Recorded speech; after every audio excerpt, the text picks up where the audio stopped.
Good morning. Welcome to this devotion. If you're in KZN at the moment, you know that the weather has been upside down and all over the show. One day my car is measuring the highest temperatures I've ever seen it measure, and the next day we have this beautiful, cool, wet weather, verging on cold weather.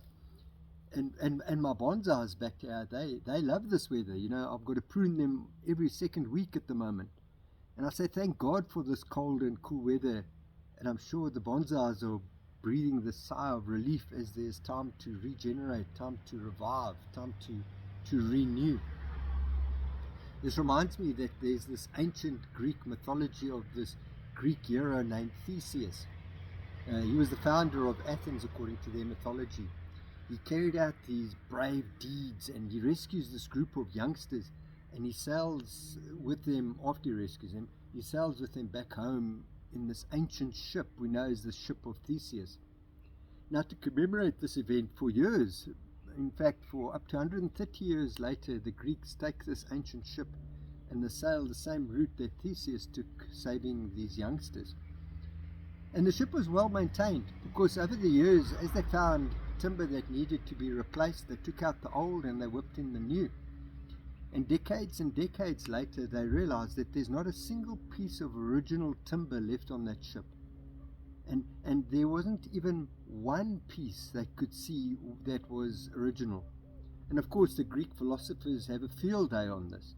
I mean, is the ship of Theseus the object, this pile of rotten timber, or is the ship of Theseus this form, the shape of the ship that is commemorated, and then it goes on. Are we merely the parts, the pieces, the particles that make us up, or are we who we are because of the form of who we are, the shape of who we are? I think the Greeks had way too much time on their hands.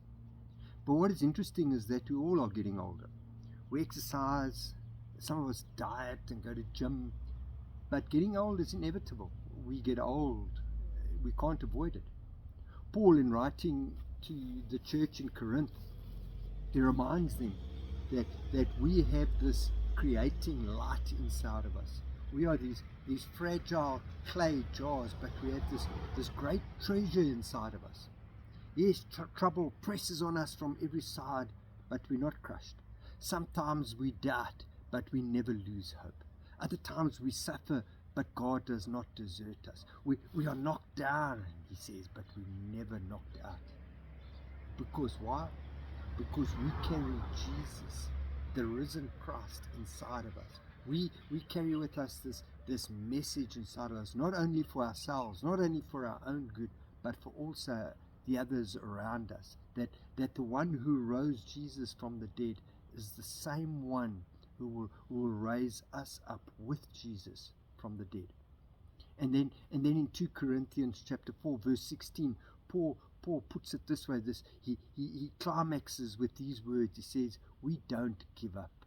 Our bodies are becoming weaker and weaker, but our spirits are being renewed day by day. Love it. Absolutely love it. Unlike the ship of Theseus, we cannot just replace parts in us that are aging, that are getting old, but we still look after ourselves. We still take care of our physical being. At the same time, we allow the grace of God to renew our inner parts every day through being in relationship with God.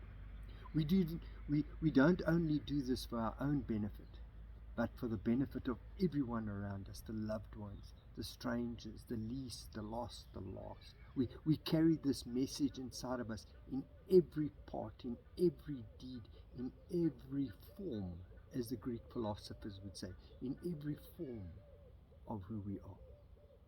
Until we meet again, Godspeed, and I hope you carry that message of God in every essence, in every form, in every part of who you are. Until we meet again, God bless.